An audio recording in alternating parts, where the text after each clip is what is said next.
Live on the Google Hangout. So I'm checking to see. Yes. We're live, but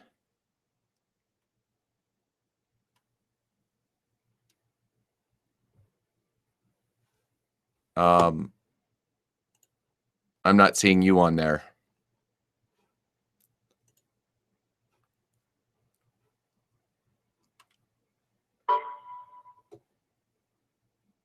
Sounds like somebody else came on.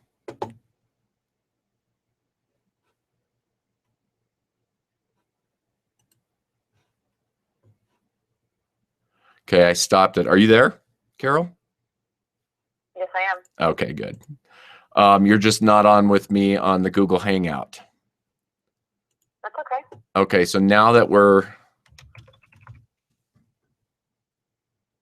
going to invite you again, just because now we're live, and maybe that will get us where we need to be. So if you're on this call, we're sorry, we're having a few technical glitches right now. We can't get, we're having a difficulty trying to get Carol hooked up to the broadcast. We have her on the conference call, but we don't have her on the Hangout yet.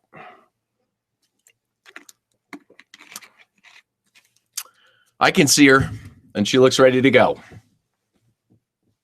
Mystical, yeah, that's it. She just gave me the thumbs up. We'll wait a couple minutes. Did you get the invite?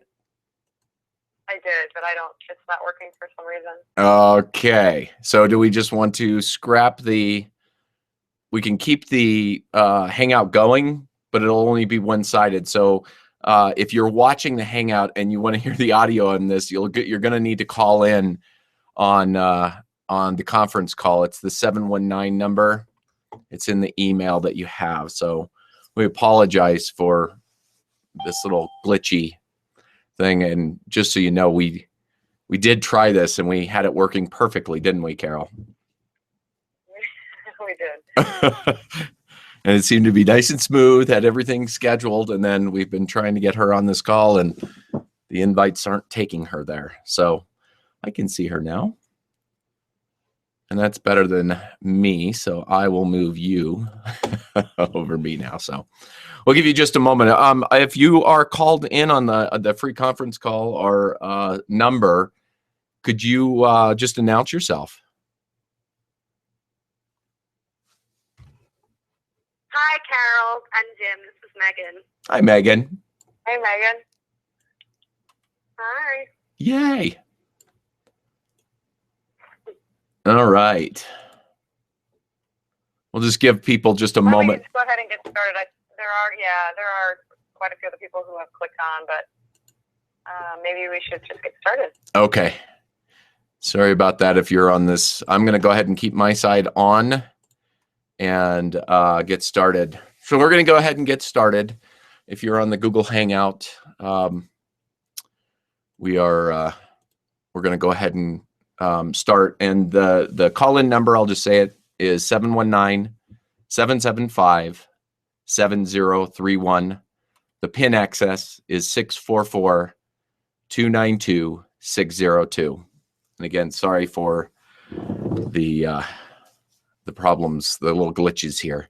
So anyway, let's get started. My name is Jim Sharp, and it is my pleasure to be sitting down this evening with Miss Dr. Carol Griggs. And before we got started today, I would just want to kind of introduce on how this came about. I had done a 30 Days to Bliss over the month of August or September. It all's running together now. And Carol was one of my guests, and we just did varying things. We had all these great people on, and Carol and I ended up doing a phone call. And Carol and I have been friends and really conscious thinkers and philosophers with each other and trying to figure out this craziness of being human. And so we just had this phone call for the 30 Days to Bliss, and both of us just regarded how syncretic we were in this call, and like just it seemed to really flow, and all the ideas really flowed. And then we started to get a lot of feedback on that, saying that just there was something about it that was special. And so we decided to kind of explore this. We started exploring it, and I can tell you that we laughed and played and just had a lot of fun coming up with this idea of what we would be doing for these calls. And so we just decided that we know it's a good idea for us to chat, and people like it. So we're opening it up. We found 3 topics that we thought we both are very passionate about. And I'll say this before we get Dr. Griggs involved here. That we see things from we have different perspectives. And so that's what's so beautiful about our synchronicity, is that it's not like we went to the same school. We've gone to different schools, but we went to the same school of life.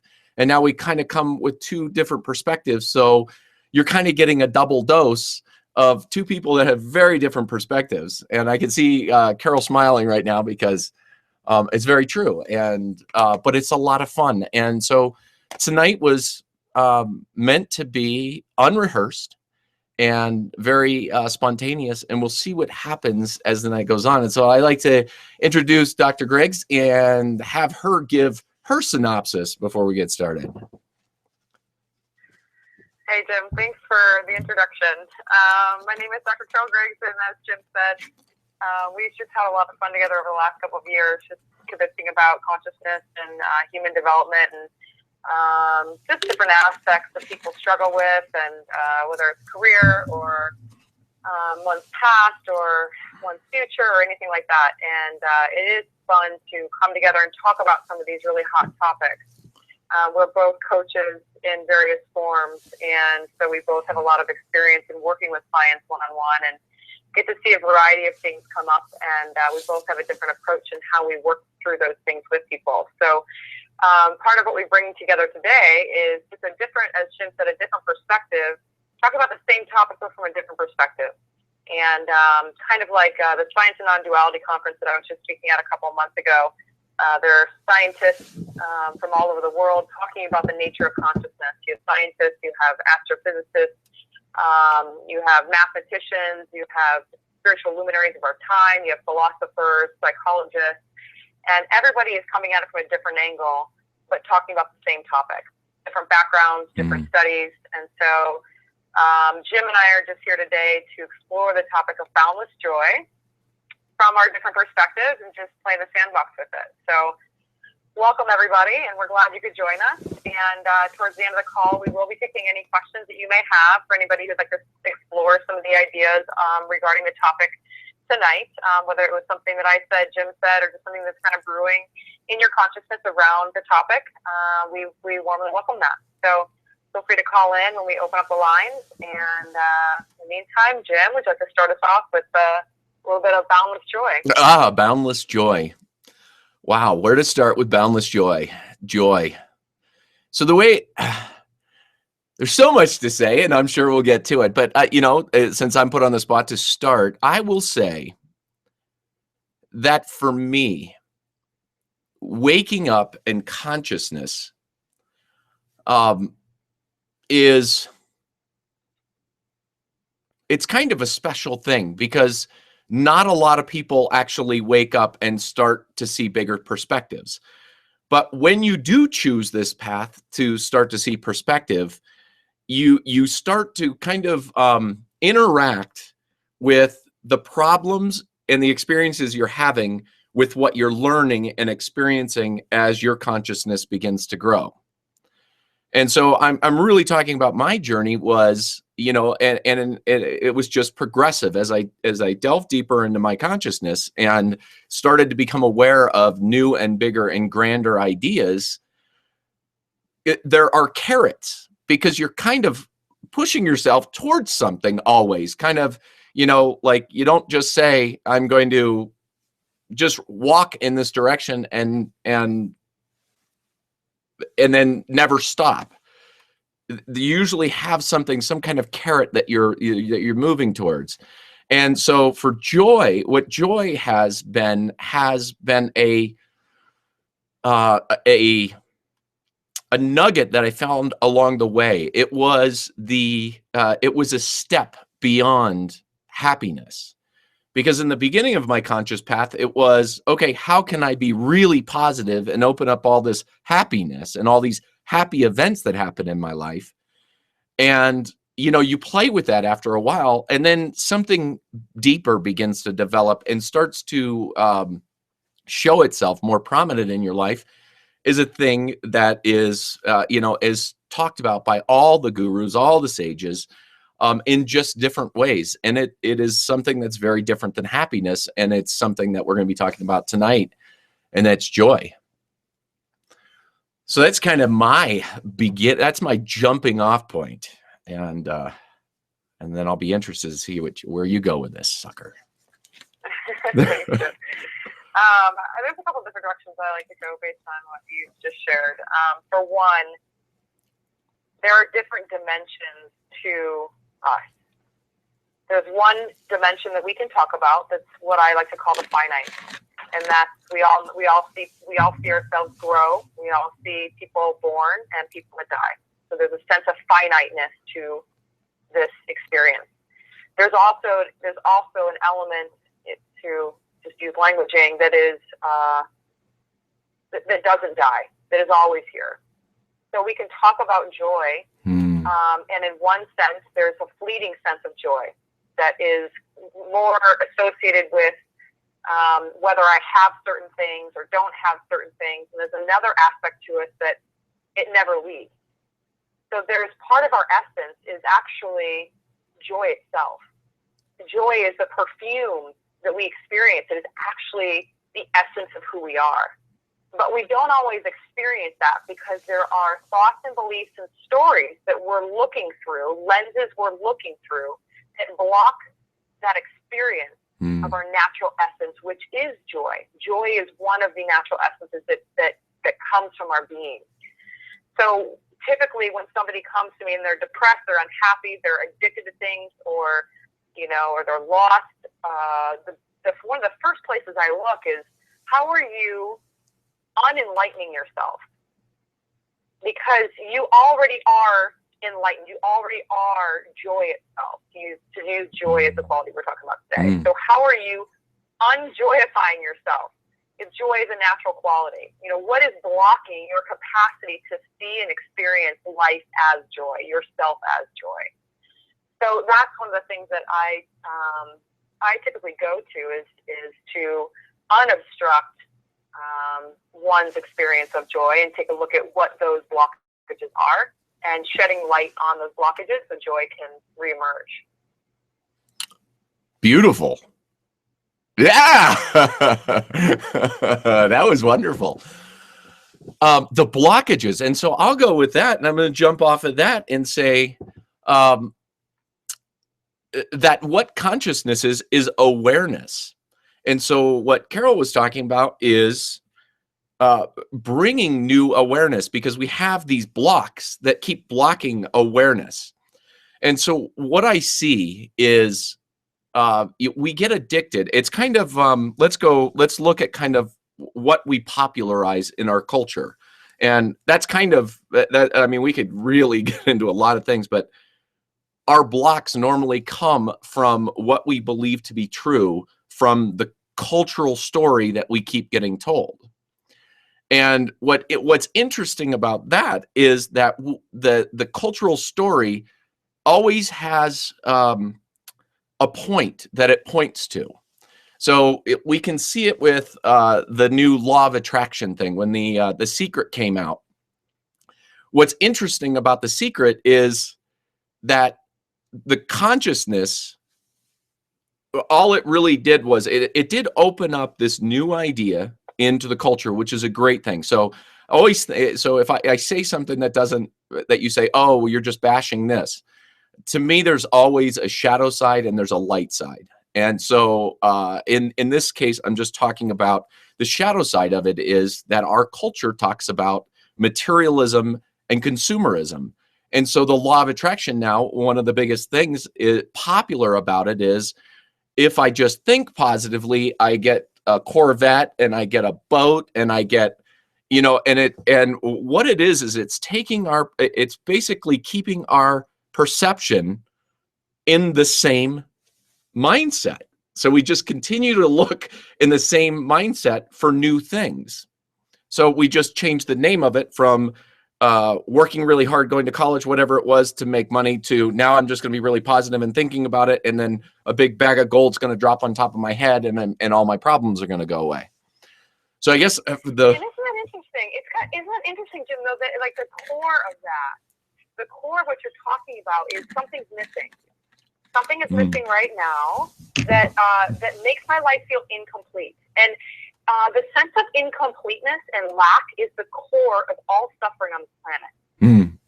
To kind of bring it down to like the solid kind of nut right in the center. There's two things. There's something wrong with me, and something's missing. Something's lacking. So if we're always thinking that the next house is going to make us feel better, the next boat or the next plane or the next job or it doesn't matter. Pick your flavor. Pick your color. Everybody's color and flavor and glitter is different. If your glitter is I want to have power and success, you'll be chasing that carrot. If your glitter is the perfect body, you'll be chasing that. If your glitter, it doesn't matter. If something is not okay in this moment, and therefore I go outside of myself to get whatever I need in order to feel fulfillment. But right there is the problem. It's not in my perception of having something or not having something. It's the second there's movement away from where I am into the belief or story that I can get something outside to make myself feel okay in the moment, there's an automatic right there, a declaration that something's missing and I'm lacking. And that's where the pain is, actually. That's right where the suffering is. It's not in missing something or not having something. It's in the denial of the okayness of this moment. It's in the denial of the perfection and the allness and the total completeness of this moment. And so long as we continue to reach outside of ourselves energetically or through belief, we will be unhappy. So unhappiness is completely contingent, or happiness is completely contingent on our capacity to say yes to this.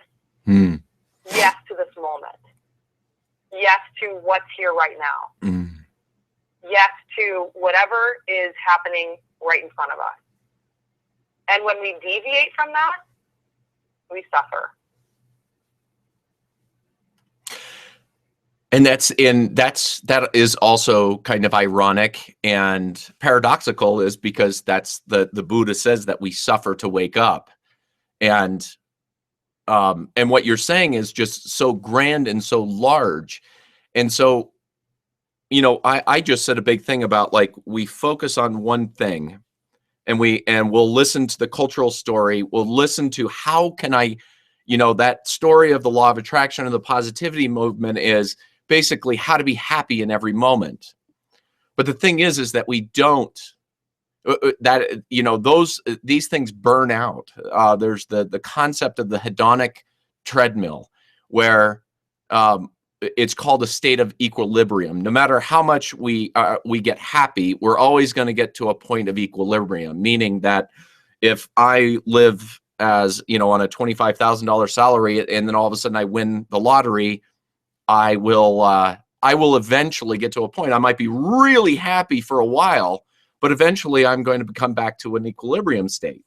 And so what we're really doing, and what really Carol's saying, is basically we're saying bypass this this treadmill of happiness, bypass this, I need this into this other state. And to me, the most powerful thing that you can do, a question that you can ask yourself if you want to wake up to bigger and more awareness, is to intend that.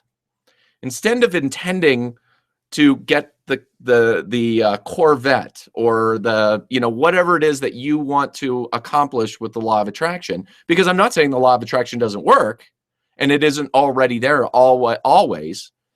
But what I'm saying is, change the point of view. What are you truly trying to do is perspective. And Carol is a perfect example of somebody that I remember having the conversation when we were just getting to know each other.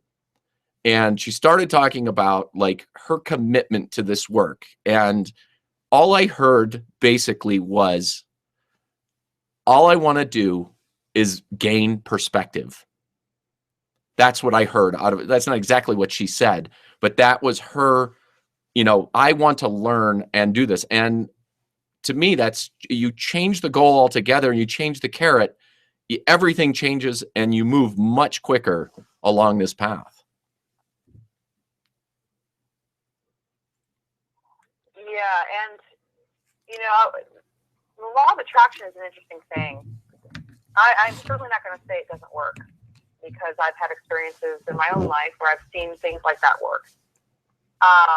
So it's not that it doesn't work, and I'm certainly not going to spend the time to, sift through whether it works or doesn't work, to what degree it works or doesn't work. But I will say that if you depend on something like that to A plus B equals C, to bring you happiness, if then, right there's the problem. Mm. So if you can, it's not having a big house, or not. It's not the big house that you have it or not that's going to make you happy or not happy, or gaining it or not gaining it. It's whether or not, if you lose it, is it going to be a problem? If you is your happiness dependent on having it? If your happiness is dependent upon having it, then even if you have it, there will be an underlying fear of losing it. Oh, right. There you go. Your happiness is actually dependent on the house and the boat or whatever. So even, this is why when people that have a ton of money, they often, there's this reach for money, more money, or a house or car or whatever they think is going to make them happy, and then they obtain it. But it's either one, not enough because it's not satiating the holes they're trying to fill, or two, because so long as they continue to reach for things on the outside, it'll just make them feel more and more lack, because they continue to obtain these things and they even feel a bigger hole. They'll feel happy and content for a while. But then if something does bring a spark of happiness, then there's a fear of losing it. Because if I put my power in a thing and say that's what gave me happiness, then I'm susceptible to lose it, which means I'm susceptible to lose happiness. And I literally give my power to that person, that place, that activity, and basically saying my happiness is completely dependent on that. And if it leaves, I'm going to be an extremely unhappy person, and my life will be over, or whatever the situation is. So it's not just in obtaining the thing or not getting, or getting the thing or the person, but then once you do get it, there's a terror of losing it, because my happiness is dependent on Yep. it. And that is, there's so much irony involved in the search, because there's two sides. There's usually two sides or many perspectives on just about anything. And the law of attraction, if the law of attraction worked just like The Secret, I'm not going to say that The Secret was wrong, but the way that it's being popularized, if it was working, everybody would have a mansion. Everybody would be, have all this consumeristic stuff. But in truth, the law of attraction is more of it's a soul. It's like the flypaper nature of the soul to attract what the soul is connected to, or your higher consciousness is connected to. So if you start out by trying to manifest a parking spot at the mall, my ex-wife was freaky good at that. And it got to the point where it was kind of ridiculous. Like, we'd go into a busy parking lot, and every time she would get a parking spot. Now, this didn't work for me, but even I, as skeptical as I could be, couldn't push off what I had seen. But that doesn't mean that she could just manifest these big bags of gold and these kind of things. So the idea of boundless joy is we're literally lifting ourselves out of the happy treadmill. or the, trying to satiate ourselves with happiness, because then we start using cliches, like, life is hard. And those kind of cliches are not necessary. If you, they're only necessary if you want to live that way. And you've convinced yourself that that's the way that life truly needs to be. Yeah, I have kind of a pretty big issue with the whole positivity movement. Positive psychology came out quite a few years ago, and it's still kind of hanging around. And I tend to do a lot of work with clients on reversing that, because positivity, this whole thing of, well, just change your thoughts. Think differently, just think positive. But the challenge with that is, no matter how much I intellectually know something to be true, like, okay, I just think happy thoughts, and visualize yourself somewhere else. The truth of the matter is deep down in your body, there's a stuck energy of some sort. It doesn't feel that way. It doesn't feel happy. It doesn't feel like that positive thought that you're intellectually trying to shove down your brain. So intellectualizing happiness will last for about half a second, and then you'll actually start to feel guilty or shameful that you don't have the capacity to fully change your state of being into actually feeling brilliantly happy all the time. So positivity really has a backfire when you authentically feel sad, or when you authentically feel frustrated or angry or annoyed or depressed, and somebody is trying to positivity you out of your condition. They're basically saying, either they're saying to you or you're saying to yourself, something's wrong with you. Be different than the way you are. Feel different than the way you are. There's nothing worse than having somebody try to make you feel positive when you feel like you just want to crawl in a hole. So it's actually one of the most kind things you can do is to meet somebody where they are and not try to change their state of being, not try to change their current experience. It's actually a very violent thing to come up to somebody who's uncomfortable and explain to them why they should be positive. Explain to them why they should be happy, why they should be grateful. They need to come to that themselves. And to strongly suggest it in a way that, you're basically saying they should feel differently will actually only dig their heels in deeper into an unhappy situation, because now they're feeling like they shouldn't be the way they are. They're resisting what's here. Anytime you resist what's currently here for you, it will hurt. It just does. I mean, don't even take my word for it. Like, give it a shot. Try it. If you're feeling sad, try to unsadden yourself. Try to tell yourself you shouldn't feel sad. So now you tell yourself you shouldn't be sad. Now you have resistance on top of the sadness you're already feeling. So that's quite a combination to try to get yourself out of feeling sad. So what I typically suggest when I work with people is to actually sink into where you are, right here. And actually the yesness to this moment, even if it's sadness, ironically enough, feels better than trying to positivity yourself out of the sadness into a state of happiness. Because you're saying yes to this moment. You're coming into alignment with what is. And what is in that moment, to use our example, is sadness. And actually the energy of sadness can now be released because you are sticking into it and saying yes to it. Rather than resisting it and pushing it away, you're actually digging it in deeper. So one of the things that I typically do is guide people back into that and have them fully experience it. Have them fully experience this part of themselves that's right here, right now. And actually that joining brings you back to this sense of unity with yourself, which naturally brings a sense of joy. Not always necessarily right away, but over time. And for some it's instantaneous, but not for everybody right away. And a lot of it is, are just stuck beliefs as well. Clouds of belief, walls of belief, and sinking into the present moment and actually allowing yourself to feel what these beliefs are and investigate them. Then you're able to start to disintegrate them. They start to disintegrate themselves. And like I said before, how are you unenlightening yourself? How are you unjoyifying yourself? And taking a look at those blocks and those they're kind of just clouds in the sky, passing beliefs that we're believing, and usually they're unconscious, Jim, which makes them even more difficult because sometimes you don't know what thought you're believing is causing the anxiety in the body. So sometimes you have to go to the body to really see what this is, investigate it, get to the belief, and then unmask the belief. So a lot of people that don't want to feel what they're feeling, they try to escape what they're feeling through drugs, alcohol, sex, depression. I mean, any kind of external behavior like that is driven by a no to this moment. I don't want to feel what's here. I refuse to experience what's happening right now in my body, in my experience, in my environment.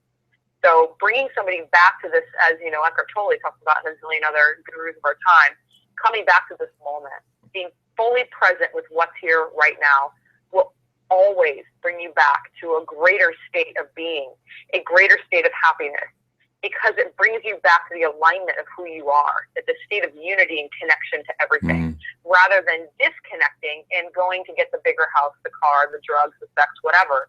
You're basically splitting off from yourself, which is why you feel disconnected, which is always uncomfortable. Coming back to the body, coming back home and claiming all these parts is really the key to the beginning process of experiencing a more natural state of happiness on a more regular basis. It's just a part of your natural everyday state of being. Beautiful. And I'll jump in with the idea of the positivity movement. And I know that because that was the first thing that I really jumped into. And when I came to study and actually experienced before it was articulated to me that Carl Jung's ideas of how things work, there's 3 ways that we grow in consciousness. The transcendent way, the transformative way, and the being way. Meaning that you can look at this very, using terms like God, spirit, whatever. But in the transcendent way, this would be using positive affirmations. This would be changing our thinking. So there is a good point to this, and this is to speed the process up. But like Carol said, but basically what you do is, everybody is different. Everybody has a completely different story. And so when we go to a person, now Carol and I have been doing this for quite some time and we have some experience working with people, but just going up to somebody and telling them to be positive is basically saying there's 3 ways of consciousness, and I have chosen that you just don't think correctly. And you need transcendent work in this moment. But the truth of it is what you're going to learn as you take a step in consciousness, the wisdom is knowing what you need in every moment. Sometimes we just have bad thoughts that come into our mind, and then we just say, I want to choose a different thought. And we get better at that as we start to control our mind. But sometimes, and Carol said this, transformative, I show this usually with a rope. There's a knot in a rope that somewhere inside of us we have this stuckness, which is represented by the knot. And with transcendent, like positive thinking, what we're trying to do is basically bypass the knot. In transformative, what we're doing is we are going to whatever feeling we're having. If we're angry, if we're sad, whatever we're experiencing, we don't let that go. What we're doing is actually putting all of our consciousness and our awareness onto the problem to find out where the knot is. And then usually that's transformative in that the knot is just completely sometimes done. I know that I've had huge shifts in consciousness, which seems so spacey. It really does, like very esoteric. But to be able to have a moment where I said, I had horrible thoughts and I was very sad and I didn't know why, but I just went to that place and the answer arrived like a Mack truck. And once that knot was completely taken away, that awareness was open and I no longer had stuckness in that space. So I like how you said like the violence thing. It's so true, is that you literally you don't know what somebody's going through, so you just be with that person. And you allow them, because that's the thing, is we're all learning, and we're learning and other people are learning, and you're holding space for them to learn wisdom for themselves. Absolutely. And actually, one of the worst things you could do is to try to impose healing on somebody else, is to try to make them change, or, make them, get help, beyond, obviously being supportive is good, but you steal their opportunity to see something more clearly. Life gives us everything we need to see life more clearly. So whatever form that comes in, it is our crutch at that moment to investigate what we're believing that is not quite so true. So when the body feels angst, or the body feels, or there's an energy of discomfort, of dis-ease, it's the body's signal. The body's a truth meter. The body is a signal of saying, you're believing something that's not quite in alignment with reality.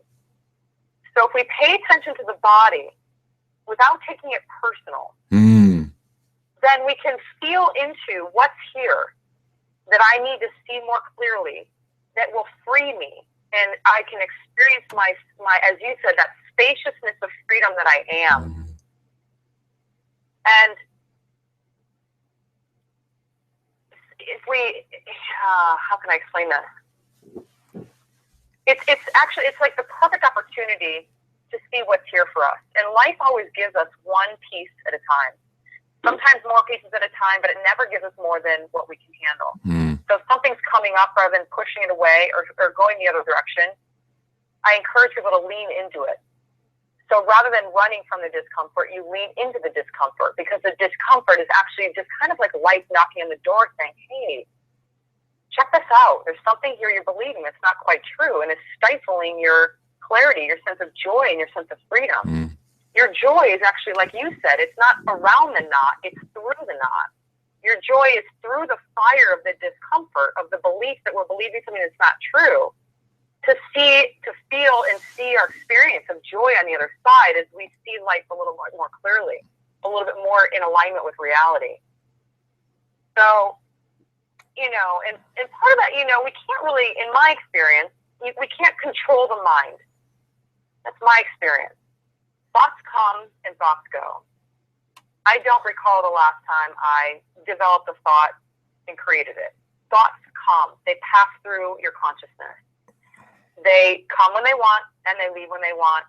And we don't really have the keys to opening and closing the door of what thoughts come, what thoughts go.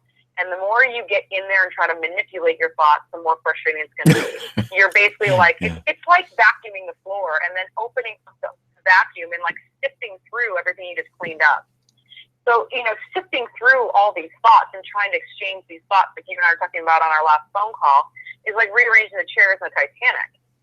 We can rearrange and attempt to rearrange thinking all we want, but you're gonna replace one for another. And the key is really to see through them, not rearrange them, but to see through them, see through the lack of truth in them that is actually being believed and causing behavior and anxiety and all that kind of stuff. So another piece of that is, when we believe a thought and then we don't like that thought, we get sad, we lose our sense of joy. And then the thought comes, well, just change your thought. Why can't you control your thought? So now you have guilt on top of that because you can't change your thought and you can't make these thoughts go away, and they keep coming, and you're badgering yourself for not being able to control thinking. Well, I'll tell you now, you save yourself a lot of headaches and just relax into the idea that there's a possibility that you don't have the power to control thoughts. You can take a step back and watch the thoughts passing through your movie screen and choose at that point whether you're going to buy into them or not. But until you have enough spaciousness between you and the thought to see the thought, it owns you. It just kind of, it moves you. So the more we sit still and investigate these uncomfortable feelings in the body that are coming from thinking, they actually run our lives.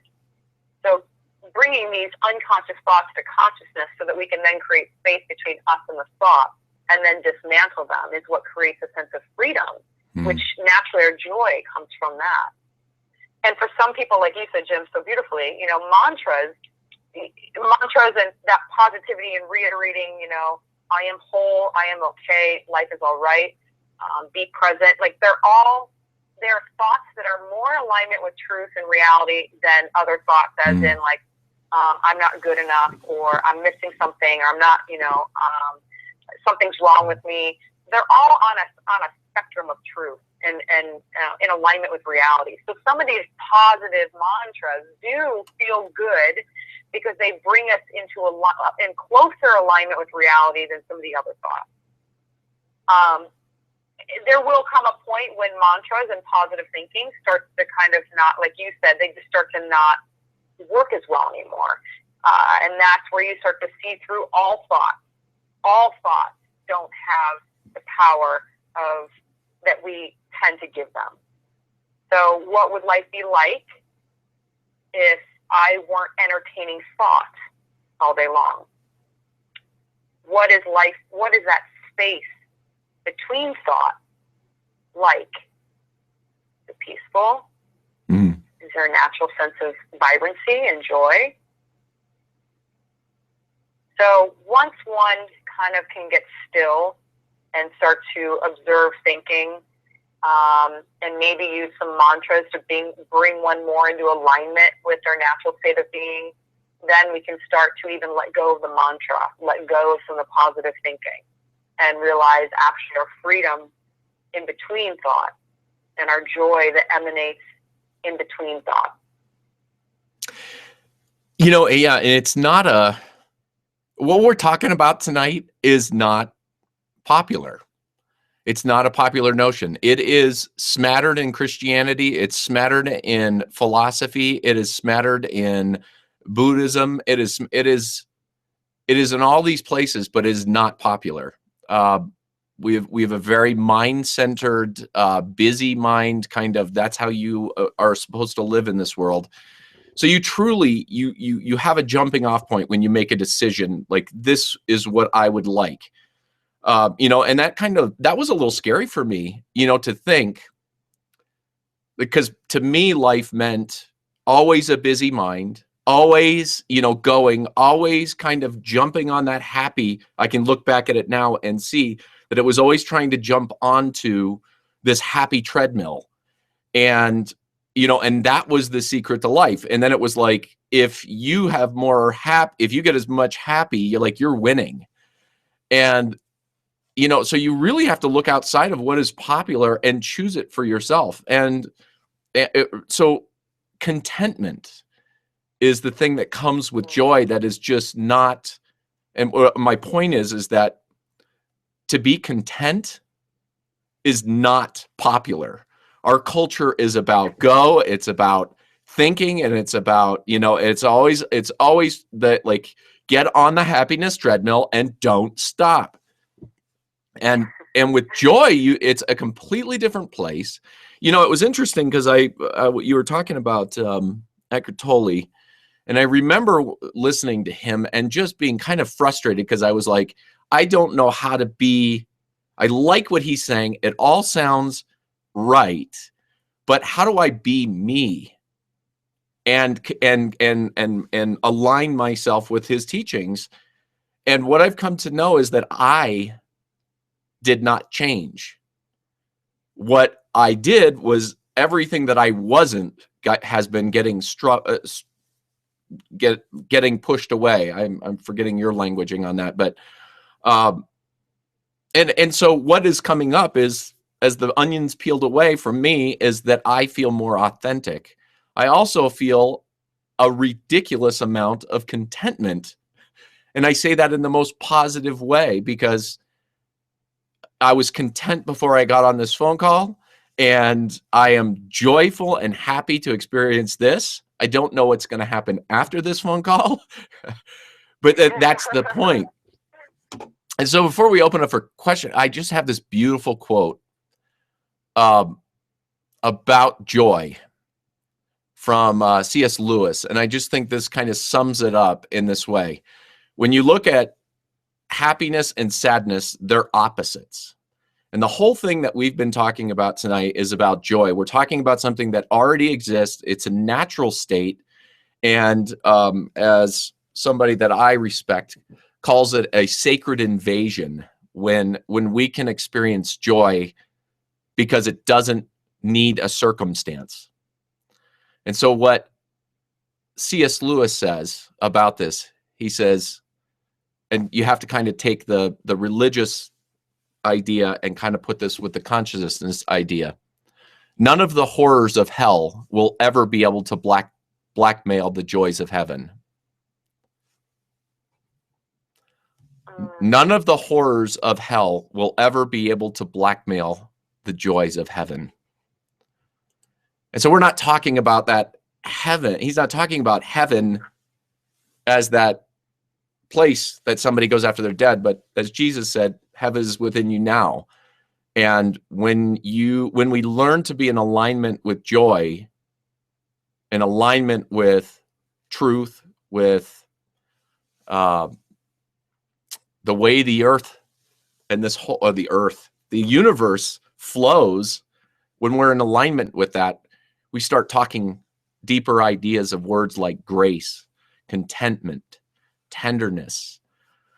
All of these things start to become part of our life, and then our life doesn't become so much of a roller coaster. It actually is just this magical adventure where we are playing to find and discover new beauty that is around us at all times that we've never been able to see with our old eyes.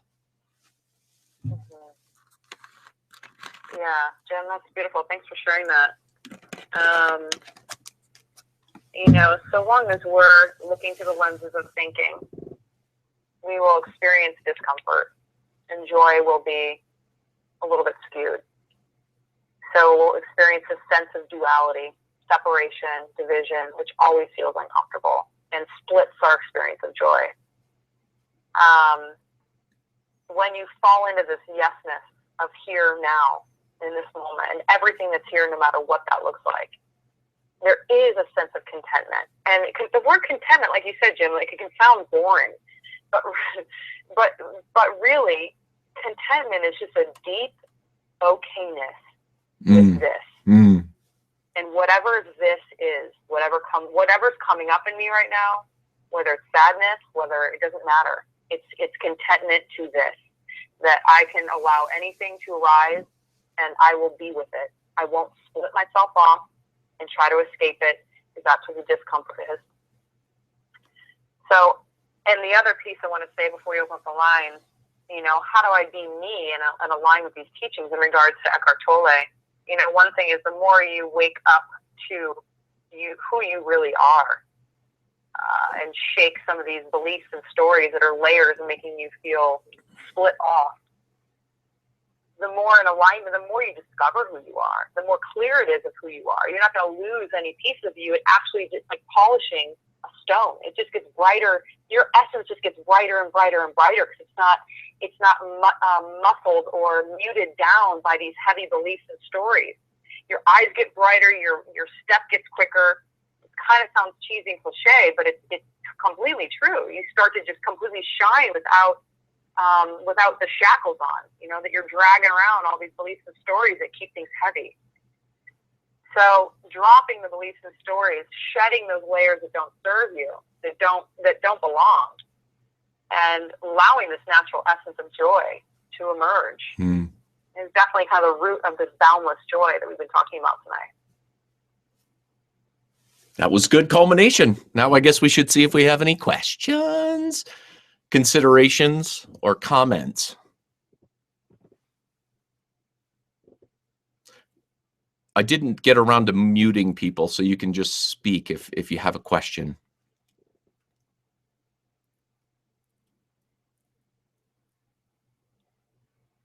We must have been so downright amazing. It covered everything that nobody even has a question. We're just truly that amazing. I wouldn't go that far.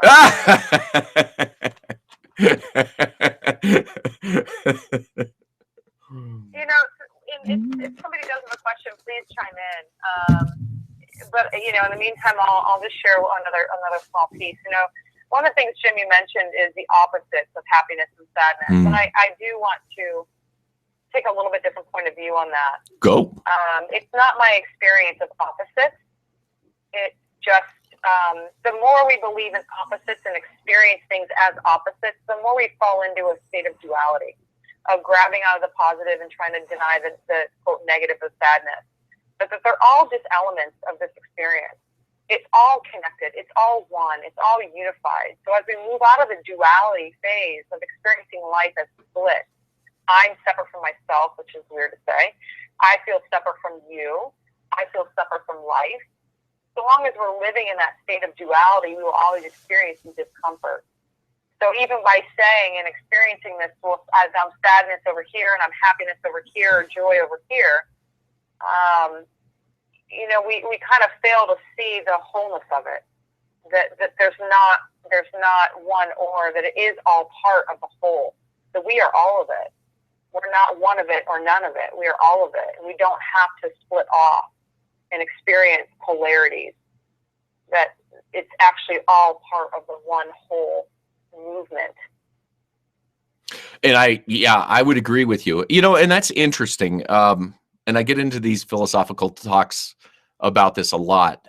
And I like that that's being taught and said. And I'm only going from my perspective is that it's more of a stair-stepper approach. Like, to be able to put into words for me was very important, to understand the difference between a stereotype and an archetype, to understand, you know, on the alchemical path, the idea of a shadow side to something.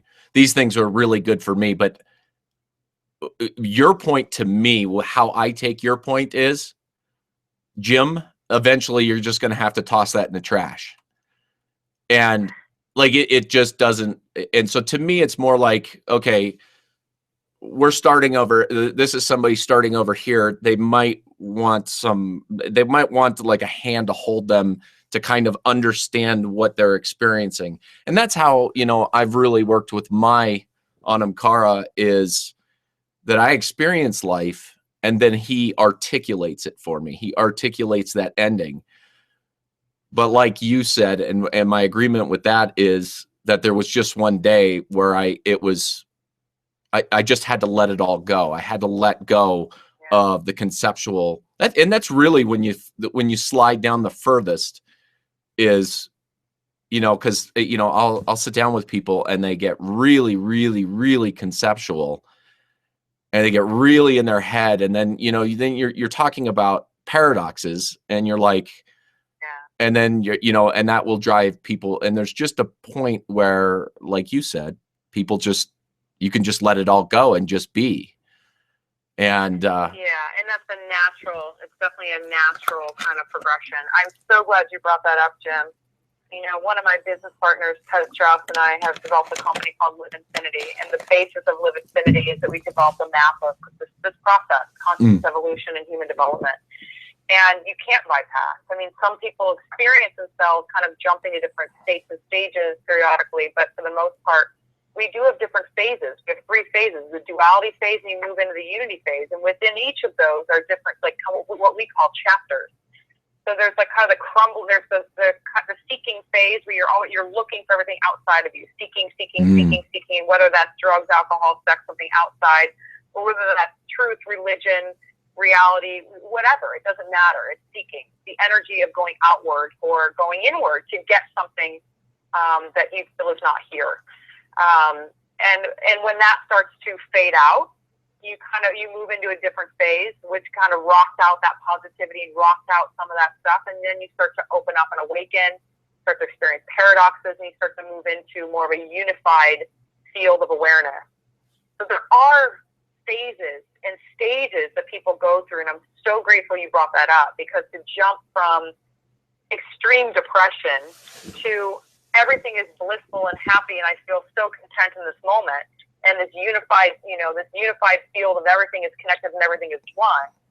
That's what the recent psychological term is called, spiritual bypassing, or bypassing in general, because it doesn't help to, like you said, intellectually, conceptually, grab onto an idea and wish you were somewhere else, or talk about being somewhere else when you're actually not quite there. And to take it one step at a time, and to really acknowledge verbally to yourself and maybe other people where you're at, and taking it one step at a time. And when that step no longer serves you, it will let go of you. You won't even need to let go of it. Oh, that's beautiful. Yeah, that being the being stage that I talked about earlier. Yeah, and to go back to your point on contentment. So, and again, I'll use a dualistic, or the shadow side of contentment is complacency. And so somebody could, have listen to this call or something else, and then they just wake up tomorrow and say, well, I'm completely content, and you just accept everything as you are. But you could easily just step into a place of complacency, and then you're not really truly living. You're not truly living inspired. There are phases of development along this path. It doesn't.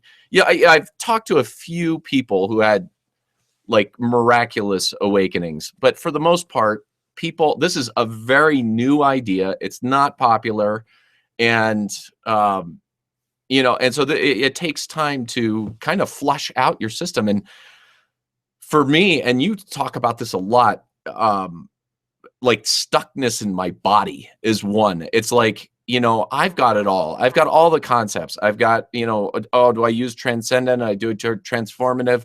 I've got it all. I know the tools and everything else. And sometimes I just have to let it go and just let it be, and until it reveals itself to me. And sometimes it doesn't happen immediately. Sometimes it takes me a little bit, and then one morning, or on a run or whatever I'm doing, and poof, I'll go, that's what it was. And I can feel that energetic block dissipate and go away. But on the other, but that feels, I was just going to say one more thing. I was just going to say that that is not heavy.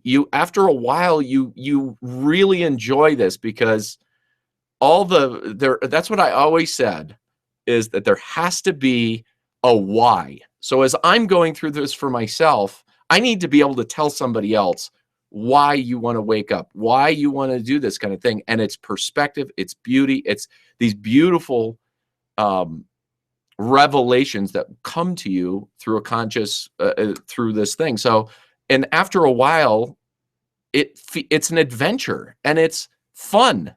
Even when I get angry, I laugh now, because it's like, all right, I'm going to figure out what that's about. And it's just an adventure. You learn to lean into it rather than lean away from it, because you know that by leaning into it, there's something there for you to experience your own sense of freedom even more, because there's something behind that anger that is still being believed that is holding you hostage. So you learn to love leaning into it. It's not always the easiest thing, initially, but then you start to look forward to it, because you start to realize, what these little nuggets are of these, the fire that you feel, the anger that you feel. There's something in there to see more clearly. So, and it's funny, one more thing about the contentment, just because you say yes to this here right now doesn't mean things won't change. A lot of times people get freaked out that if I say yes to this, then it's not going to change, and I'm not okay with it not changing. You can say yes to this moment and not like it, but there's a deep yes and then a surface like, nah, I prefer something else.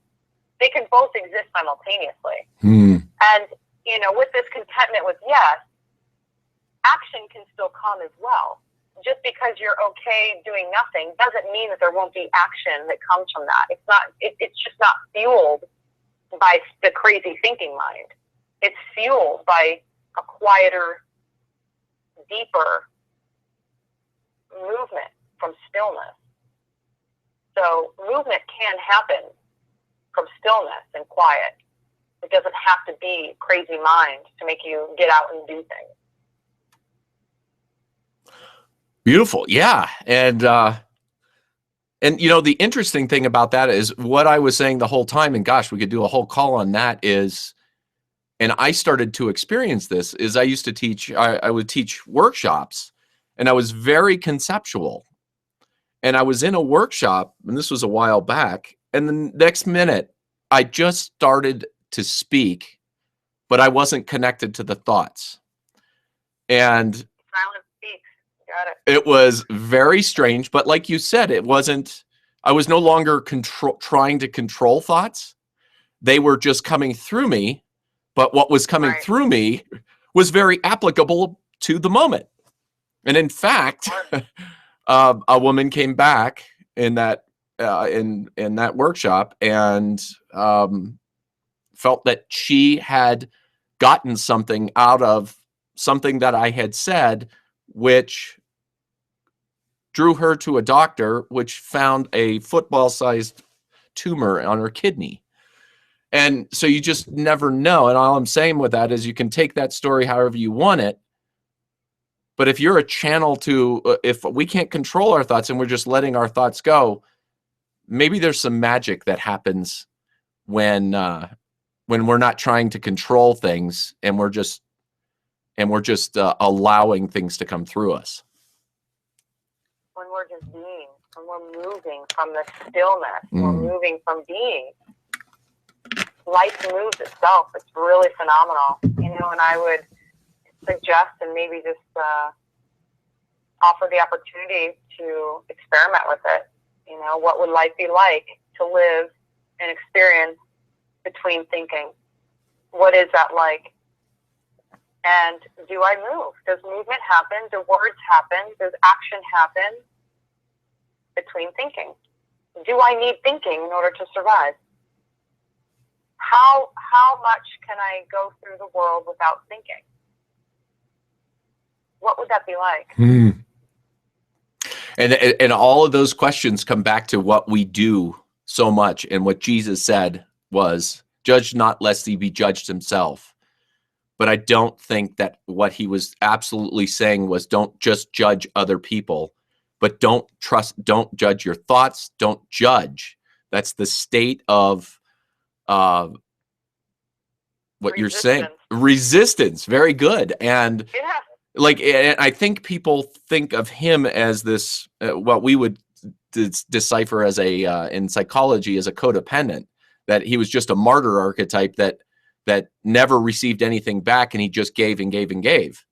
I don't think that was true at all. I think that he was an interdependent and was getting just as much as he was giving, but the advice was don't judge. And that's the same thing with not judging what's going through your head. And I loved all the questions that you just said. It was like everything you said, it was like, yes, if you're just not in a, like, I think, and you know, these people that are just so riddled with anxiety because they're constantly judging everything and not even judging others, but judging themselves and their thoughts. Well, and all it is obsession with thought. That's all judgment is. It's believing thinking. And it's like, you know, I used this example this past week about, it's like watching a football game. You've got commentators commenting on what's happening on the field. That's all thinking is. It's comments on what is. Judgment is nothing more than just comments about what is. Believed comments about what is. But the ironic thing is, if I am believing those thoughts and then, quote, judging you, I'm the only one that suffers. Right. I'm believing that thought. So I suffer, not anybody else. So, you know, this whole idea of judgment is nothing more but addiction to thought. I am entertaining thought and believing thought, and my body feels the effect. And therefore, we're not present with the people we're with. We're not happy. We're not content. None of those things become a part of our experience when we are absorbed by thinking. Nice. So probably wrap this up. Thank you all for coming and joining us tonight. Yes, thank you. You enjoyed it. And Jim, you want to tell them a little bit more about what's going to be happening next Wednesday? Oh, next Wednesday, we're going to be talking about true peace and contentment. So we're going to dump further into contentment, but also talk about peace, which could turn very interesting just by going with what comes to mind for me in this moment. So you may want to be around for that one.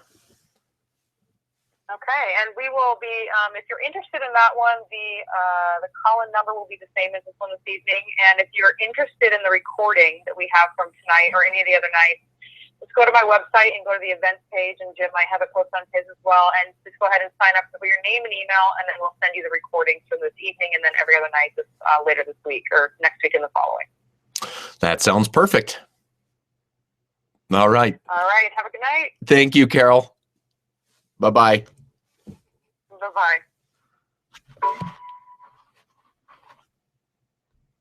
All right. I'm going to unmute. So now you can hear me? Yeah. Okay. Hey, that went well. I don't know how many people we had. I wasn't. Can you tell? No. I probably will be able to.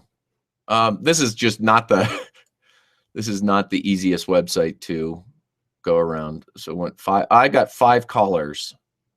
No, that's 12-2 on the second one. We had 5 callers. So yeah, I was no, I don't think I can. Is it already done? Gosh. I think I'm downloading the MP3 already, which is, I was wondering after all that's going on there in California that that might kill us. What do you mean?